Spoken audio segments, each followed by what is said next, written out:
Varahi silks వారి grand festive celebrations పొందండి 10,000 రూపాయలు ఆపై కొనుగోలుపై బంగారు నాణెం ఉచితంగా.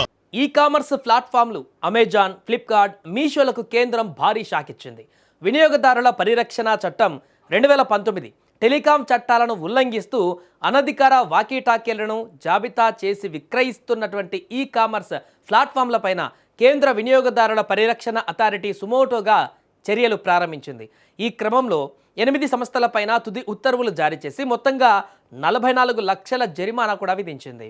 ఇక వివిధ ప్లాట్ఫామ్లలో 16,970కి పైగా నిబంధనలకు విరుద్ధమైనటువంటి ఉత్పత్తి జాబితాలను గుర్తించిన తర్వాత చిమియా, JioMart, Talk Pro, Meesho, Mask Man Troy, Trade India, Antariksh Technologies, Vardhan Mart, India Mart, Meta Platforms Inc, Flipkart, Krishna Mart, అమెజాన్తో సహా 13 ఈ కామర్స్ సంస్థలకు నోటీసులు జారీ చేసింది. పర్సనల్ మొబైల్ రేడియోలు లైసెన్స్ మినహాయింపు ఉన్నటువంటి ఫ్రీక్వెన్సీ పరిధి వెలుపల పనిచేస్తున్నాయని, వీటికి అవసరమైన ఎక్విప్మెంట్ టైప్ అప్రూవల్ సర్టిఫికేషన్ లేదని CCPA కనుగొంది.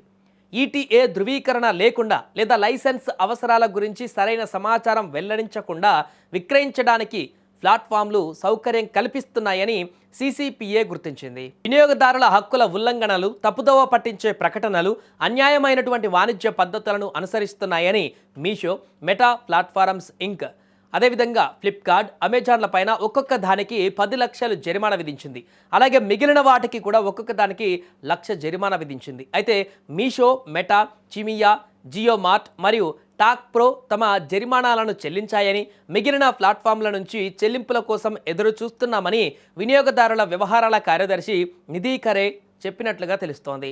అయితే వాకీటాకీలను ఎందుకు వినియోగించకూడదు అంటే, మన దేశంలో గాలిలో ఉండేటువంటి సిగ్నల్స్ లేదా ఫ్రీక్వెన్సీలు ప్రభుత్వ ఆస్తి. ఇండియన్ టెలిగ్రాఫ్ చట్టం ప్రకారం ప్రైవేటు వ్యక్తులు వాడే వాకీటాకీలకు ప్రభుత్వం అనుమతి ఇచ్చిన కొన్ని నిర్దిష్టమైనటువంటి ఫ్రీక్వెన్సీలు మాత్రమే వాడాలి. కానీ ఆన్లైన్లో దొరుకుతున్న చాలా వాకీటాకీలు మన పోలీసు వ్యవస్థ, ఆర్మీ లేదా ఎమర్జెన్సీ సర్వీసులు వాడేటువంటి ఫ్రీక్వెన్సీలను వాడుతున్నట్లుగా తేలింది. దీనివల్ల ఏమవుతుందంటే, మనం సరదాగా వాడే వాకీటాకీ సిగ్నల్స్ వెళ్ళి పోలీసుల వైర్లెస్ సెట్లలోకి చొరబడి వారి కమ్యూనికేషన్ను దెబ్బతీసే ప్రమాదం ఉంది. ఇది దేశ భద్రతకే ముప్పు. అందుకే డిపార్ట్మెంట్ ఆఫ్ టెలికమ్యూనికేషన్స్ లైసెన్స్ లేకుండా వీటిని అమ్మడం నేరమని చట్టం తెచ్చింది. ఇప్పుడు ఈ నిబంధనలు ఉల్లంఘించినందుకు ఈ కామర్స్ ప్లాట్ఫామ్లను కేంద్రం హెచ్చరిస్తూ భారీగా జరిమానా విధించింది.